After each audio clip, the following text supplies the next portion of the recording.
All right, so you'll notice that this week's factoring problems are different from last week in that this value in front of the x squared is not a 1. Makes it a little bit more complicated to factor, so we're going to learn a new method for factoring when a is not equal to 1. We're going to start with identifying the values for a, b, and c. So here our a value is 8, our b value is -17, and our c value is 9. So the two important values here that we're going to use in this process are a and c. And we're going to start by multiplying a times c together.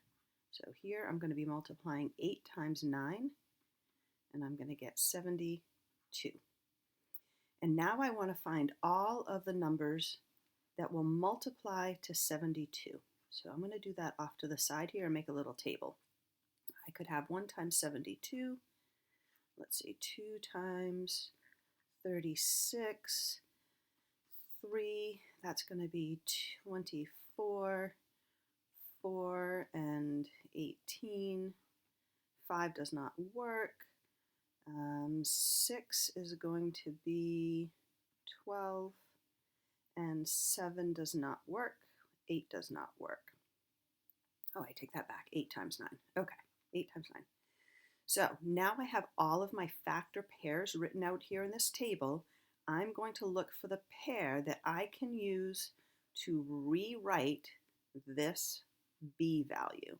So I want the pair that I can combine to -17. I can use addition and or subtraction. Since it's negative, I'm likely going to have to be using subtraction. And the only pair I see that's going to get us to 17 is here, 8 and 9. Now it just happens to be the same values that I used here to multiply. That's not always going to be the case. So how do I make -17 using this 8 and 9? Well, I would have to have a -8 and a -9. Combining those together, I get -17. So I'm going to use those numbers to rewrite my equation, and I'm going to rewrite it using the 8 and 9, both negative, to rewrite this -17. And the order doesn't matter. So when I rewrite it, I'm going to get 8 squared, 8x squared. I'm going to minus 8x. I'm going to minus 9x, right? That's where I got my -17. And then I'm going to have my plus 9 at the end. So the only thing I've done here is change this -17x to -8x minus 9x. That's it. Now I'm going to split it up into two parts. I'm going to look at the first two terms, and I'm going to look at these last two terms. And I want to see what these terms have in common. So let's look at just the first parentheses. The first parentheses both have an 8, so they have that in common. They both have an x, so they have that in common. So that's what I'm going to take out of my first set of parentheses. In the second set of parentheses, I have a 9 and a 9. And I'm actually going to take out this negative along with the 9. So I'm going to take out the -9. They don't both have an x, so there's nothing else I can take out of these two terms. So then I'm going to put my parentheses. Now I'm putting some leftovers in the parentheses. If I take an 8 and an x out of this 8x squared, I'm missing 1x. And if I take an 8 and an x out of a -8 and an x, I'm going to need to multiply that by -1. So we check this by distribution. 8x times x is 8x squared. 8x times -1 is -8x. Do the same thing to this parenthesis. I'm taking out the -9 from this term, which leaves me with an x.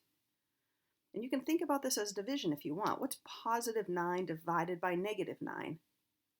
-1. And then again, check by distribution. -9 times x brings me back to this -9x. -9 times -1 brings me back to this +9. So to go from this step to this step, I'm factoring, which is really division. If I want to check my work to get from this step back, I'm doing distribution, which is multiplying. Now you should notice that what's in this parenthesis matches what's in this parenthesis. So my final answer is going to be this.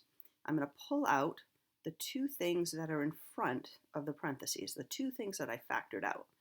That was an 8x and a negative 9. And I'm going to put that in parentheses.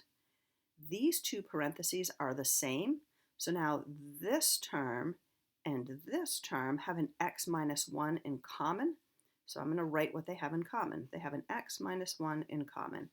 And then this becomes my final answer, which is now factored version of this original standard form quadratic expression that I had. And if we wanted to go on and solve this to figure out where does this parabola, right? If we graphed this, it would be a parabola. Where does it cross? We would use zero product property. We would solve these two factors. We would have x minus 9 equals 0, and we could solve that. And then we would have x minus 1 equals 0, and we could solve that. And we would know where this parabola crosses the x-axis. And here we already know where it crosses the y-axis, positive 9. This is positive, so we know it opens up. All right, but these are the factoring steps you're going to follow for your assignment today.